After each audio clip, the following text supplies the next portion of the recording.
हाँ प्यारे बच्चों, आज हम लोग एक बहुत इम्पोर्टेंट चैप्टर को पढ़ाने के लिए जा रहे हैं, क्योंकि किसी भी उद्योग में सुई से लेकर बड़े बड़े कल पुर्जे की पार्ट्स को धातु की सहायता से बनाया जाता है। तो जिस पुर्जे को बनाने की आवश्यकता होती है, कारीगरों को उस पुर्जे के लिए किस धातु का आवश्यकता होगी, ये पहचानना अति आवश्यक हो जाती है। तो धातु क्या है? धातु जो है खदान के अंदर से कुछ आयरन ओर्स पाए जाते हैं, जिसमें जैसे हमारा हेमाटाइट, मैग्नेटाइट, निमोनाइट, साइडराइट, पायराइट, इतने प्रकार के आयरन ओर्स खदान के अंदर पाए जाते हैं, जिसमें लोहे की मात्रा अलग अलग प्रकार के होते हैं। जैसे हेमाटाइट में लोहे की मात्रा 70% होती है, मैग्नेटाइट में लोहे की मात्रा 72% होती है, लेमोनाइट में लोहे की मात्रा 60% होता है, 60% होता है, साइडराइट में 48% होती है तथा पायराइट में 40% होता है। ये जो होते हैं आयरन ओर्स में अलग अलग प्रकार के लोहे की मात्रा पाया जाता है, जिसे खदान के अंदर से निकालने के बाद उसकी प्यूरिफिकेशन शुद्धिकरण किया जाता है, जिसमें हमारा अलग अलग विधियां होती हैं। पहला जो प्यूरिफिकेशन की विधि होती है वो होता है heavy power of magnet.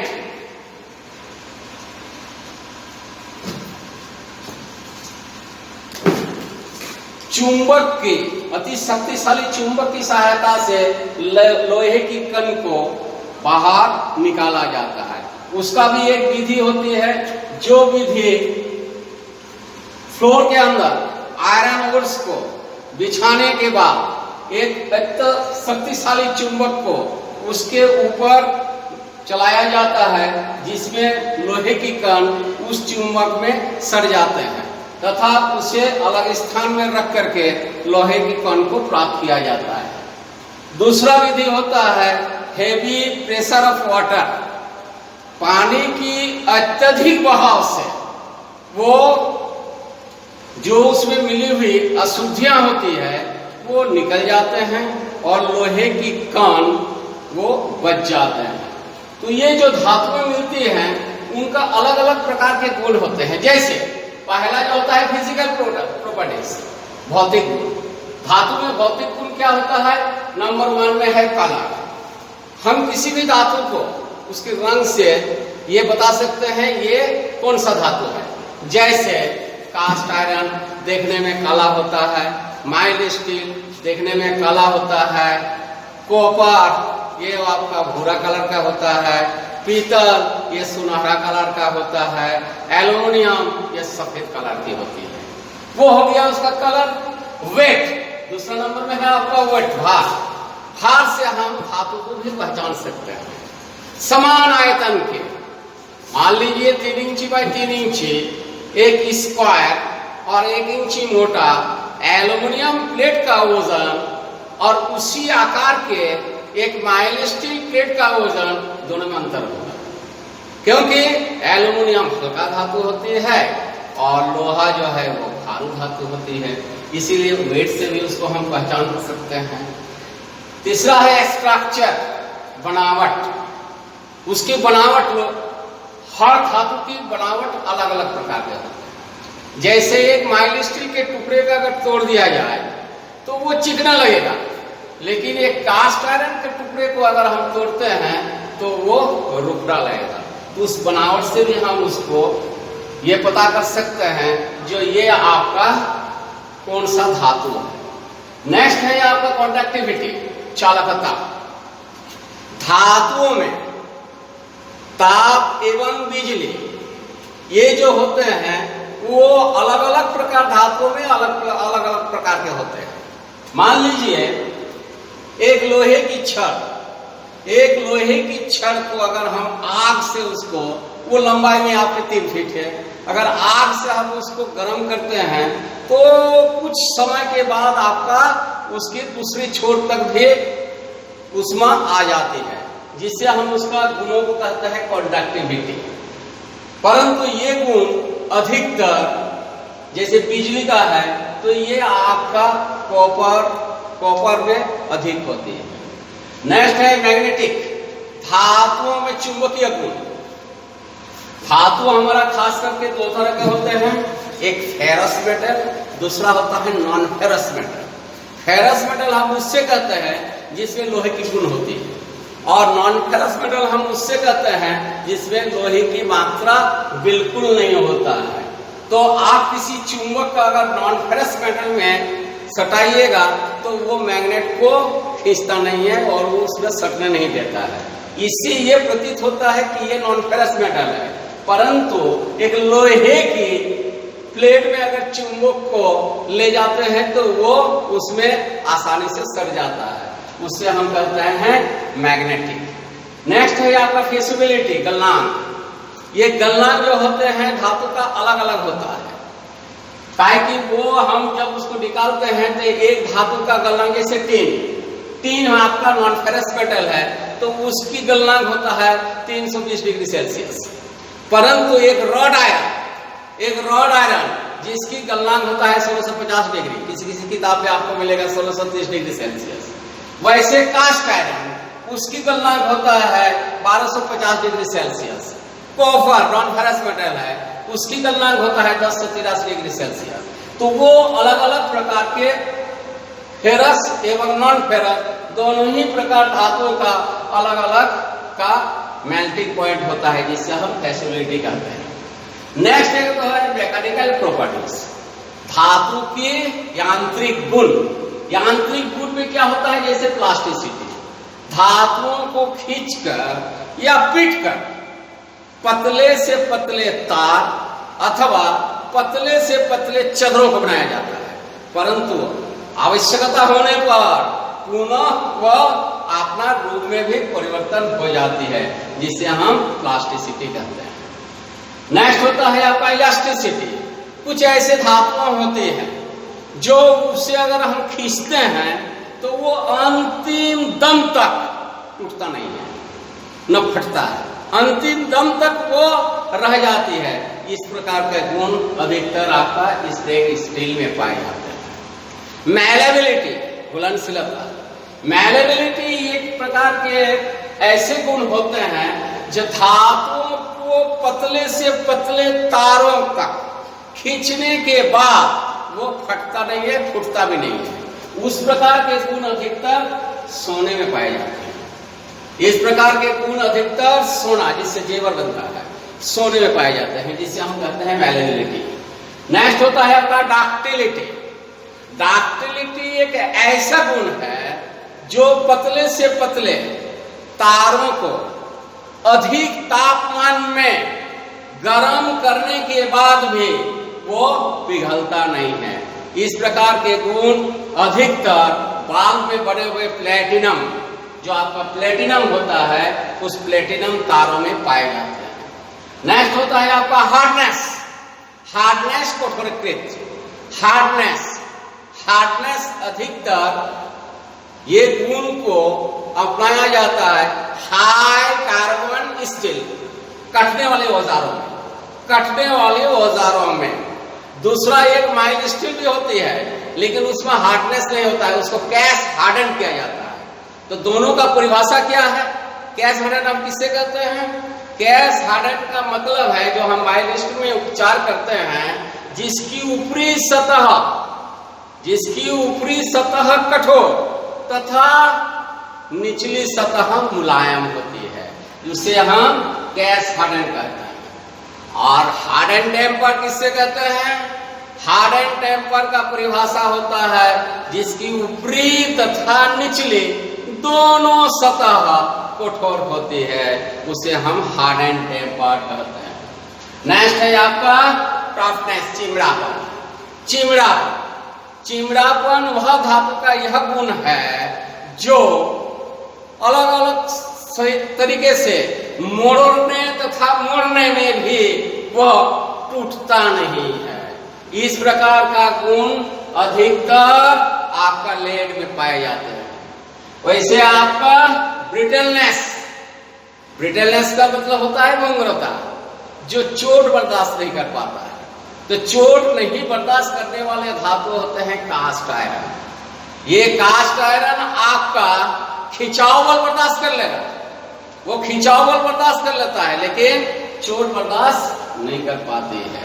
Next होता है आपका टेनासिटी। टेनासिटी धातु का वह गुण है जिसमें हर एक प्रकार के गुण पाए जाते हैं। तो ये आपका ये physical properties, mechanical properties and iron ores के बारे में आपको बताया गया। अब आयरन ओर्स आपको प्राप्त होने के बाद, आयरन ओर्स जब प्राप्त हो जाते हैं तो एक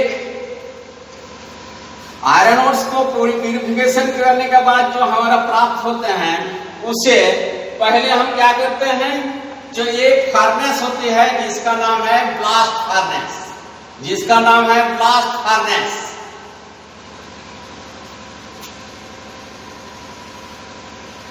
ये ब्लास्ट फर्नेस होता है क्या, जरा ध्यान से देखिए।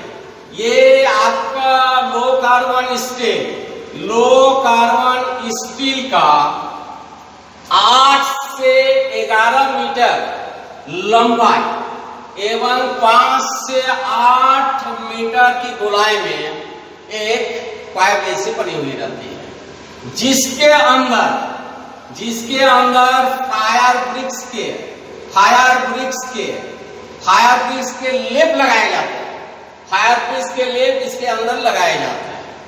अब इसमें क्या होता है, इसके एक सिरे में हवा देने के लिए और सफिशिएंट ऑक्सीजन प्रवाहित करने के लिए इलेक्ट्रिक मोटर लगाई जाती है, तथा दूसरे सिरे में एक डोर होता है, एक दरवाजा होता है।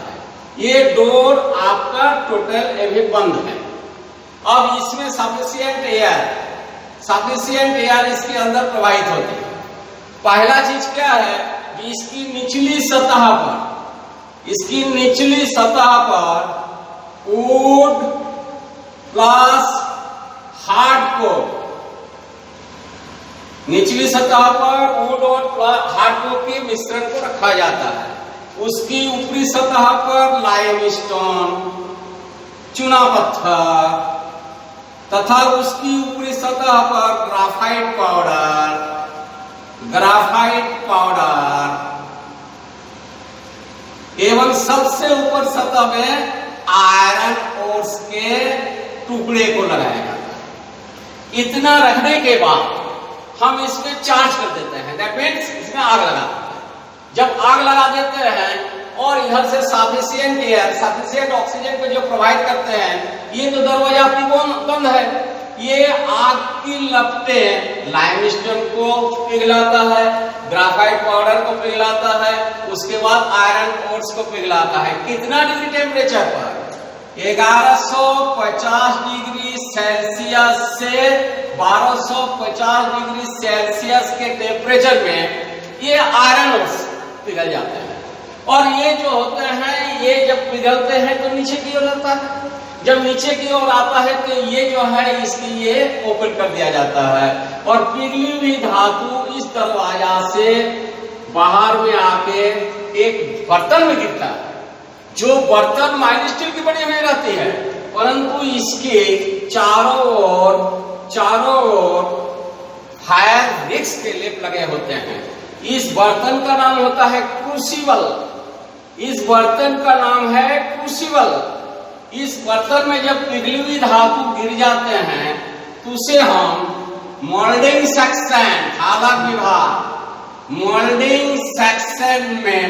विभाग में बने हुए मोल्ड में डाल देते हैं। और उसे कुछ समय के लिए ठंडा होने के लिए छोड़ देते हैं। जब वो ठंडा हो जाती है तो हमारा पास जो लोहा प्राप्त होता है उससे हम कहते हैं पिग आयरन। ये पिग आयरन आपका पास प्राप्त हो गया। कौन फर्नेस की सहायता से? ब्लास्ट फर्नेस की सहायता से। किसके द्वारा? आयरन ओर्स के द्वारा। अब इसमें आपको चूज करना है, जो हमारे पास इतने प्रकार के आयरन ओर्स हैं, तो जिसमें अधिक लोहे की मात्रा है, दैट मीन्स मैग्नेटाइट जो आयरन ओर्स होते हैं उसमें 72% आपका आयरन ओर्स है, तो आपका आयरन जो है उसी को हम इसमें यूज करते हैं। तो ये आपका पिग आयरन प्राप्त हो गया। अब पिग आयरन प्राप्त होने के बाद जस्ट इसी प्रकार के फर्नेस होते हैं, और फर्नेस होने के बाद उस फर्नेस का नाम हो जाता है कोपला फर्नेस। ये फर्नेस का नाम है कोपला फर्नेस, कोपला फर्नेस। ये कोपला फर्नेस में क्या होता है, जब हम इसमें पिग आयरन, यहाँ आपका आयरन और था, अब इसमें आप पिग आयरन के टुकड़े को डालिए, और पिग आयरन के टुकड़े को डालने के बाद जब हम इसमें 1250 डिग्री सेल्सियस से 1450 डिग्री सेल्सियस के तापमान में गर्म करते हैं, तो हमारा पास जो आयरन प्राप्त होते हैं उसे हम कहते हैं कास्ट आयरन। उसे हम कहते हैं कास्ट आयरन। ये कास्ट आयरन भी अलग अलग प्रकार के होते हैं। ये कास्ट आयरन भी आपका अलग अलग प्रकार के होते हैं। जैसे नंबर 1 में आपका white cast iron, white cast iron.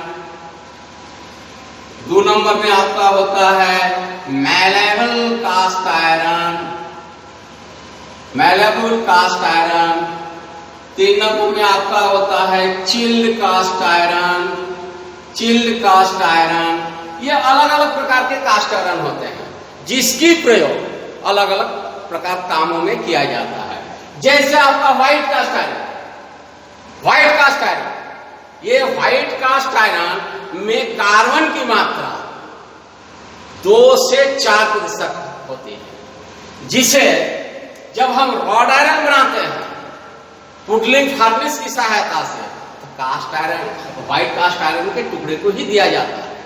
परंतु कुछ ऐसे छोटे छोटे पुर्जे होते हैं, कुछ मशीन के छोटे छोटे पुर्जे होते हैं, जिसकी ऊपरी सतह कठोर रहे तथा भीतरी सतह मुलायम रहे। उस प्रकार कास्ट आयरन को हम कहते हैं चिल्ड कास्ट आयरन, जिसकी प्रयोग उस प्रकार कामों के लिए किया जाता है। परंतु कुछ ऐसे पाइप्स होते हैं, वाटर पाइप हो, वेल पाइप हो, एयर पाइप हो, वैराइटीज टाइप्स ऑफ पाइप, उसे बनाने के लिए हमारा मैलेबल कास्ट आयरन की प्रयोग अधिक होती है। तो ये इस प्रकार के कास्ट आयरन में कार्बन की मात्रा 2 से 4% तक होती है।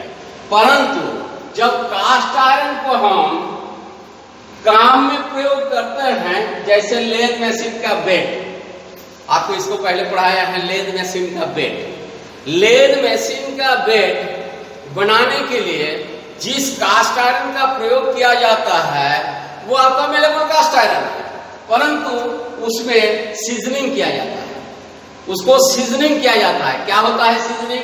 ध्यान से देखिए, जो बेड बनते हैं उसकी लंबाई और चौड़ाई के आधार पर, उसकी लंबाई और चौड़ाई के आधार, उसकी साइज के आधार पर, जो आपके स्टील रूल में आप पढ़ाए होंगे, shrinkage steel rule. Shrinkage steel में क्या होता है, जो सिकुड़ने, जो आपके धातु गर्म अवस्था में ठंडा हो जाती है तो वो सिकुड़ता है, और वो सिकुड़ने का अलाउंस उस प्रकार स्टील रूल में दिया हुआ है। वो श्रिंकेज स्टील रूल की सहायता से लकड़ी का एक पैटर्न को बनाया जाता है। जस्ट लाइक आपका जो लेद मशीन का बेड है एवं ड्राइंग में दर्शाए गए साइज के अनुसार श्रिंकेज रूल की सहायता से उसे बना लीजिए। फिर आपको उसको मोल्डिंग विभाग, मोल्डिंग विभाग क्या होता है, एक फ्लोर होता है, एक फ्लोर होता है। मान लीजिए ये आपका ये फ्लोर है, और फ्लोर में लाल मिट्टी, गुड़ का पानी, ग्राफाइट पाउडर का मिश्रण बना करके इस लकड़ी के बने हुए पैटर्न को इसके अंदर रख दिया जाता है। ये पैटर्न को इसके अंदर रख दिया, उसके बाद उसे ब्लोअर की सहायता से हो, चूल्हा के द्वारा हो, उसे जब हम सुखा लेते हैं तो ठोक ठोक करके ये लकड़ी का पैटर्न इससे निकाल लिया जाता है। जब लकड़ी का पैटर्न निकल गया तो एक गैप हमारा उसमें फ्लोर पे बन गया। उस फ्लोर में पिघली हुई धातु को हम डालते हैं और उसे कुछ समय के लिए सूखने के लिए छोड़ देते हैं। अब वो जब सूख करके उठ गया, ठंडा होकर के उसको उठा लेते हैं, तो वो जो हमारा पास बेड बना, ये जो बेड है, ये बेड आपका रफ मिलेगा, रफ। अब उसमें ओवर साइज का भी होगा, तो उसे रफ मैशनिंग करके प्राकृतिक हवा में साल भर तक छोड़ दिया जाता है। जैसे गर्मी में उसकी बढ़ोतरी होती है, ठंडा में वो सिकुड़ता है, बरसात में उस पर जंग लगती है, और अदरवाइज जो सीजन होता है उसमें किसी भी प्रकार के जब प्रभाव होते हैं, ये सब करने के बाद उसको फिनिश मैशनिंग किया जाता है। वो फिनिश मैशनिंग जब हो जाती है तो वो बेड अधिक दिन तक टिकाऊ रहती है, जिसे हम सीजनिंग क्रिया कहते हैं।